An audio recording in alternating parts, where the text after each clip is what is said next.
స్తుతి ఎందుకు చేయాలి? కీర్తనలు 147:1. యెహోవాను స్తుతించుడి, మన దేవునికి స్తోత్రగానము చేయుట మంచిది, అది మనోహరము. స్తోత్రము చేయుట ఒప్పిదము.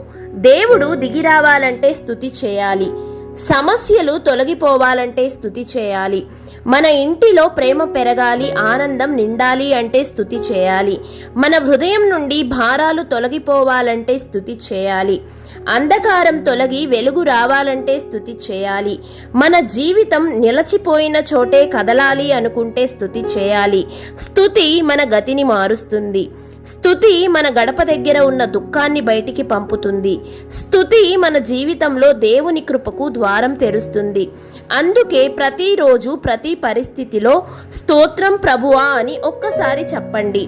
దేవుడు మీ దగ్గరికి వస్తాడు. మీ స్థితి మారుతుంది. జీవితం ఆశీర్వాదాలతో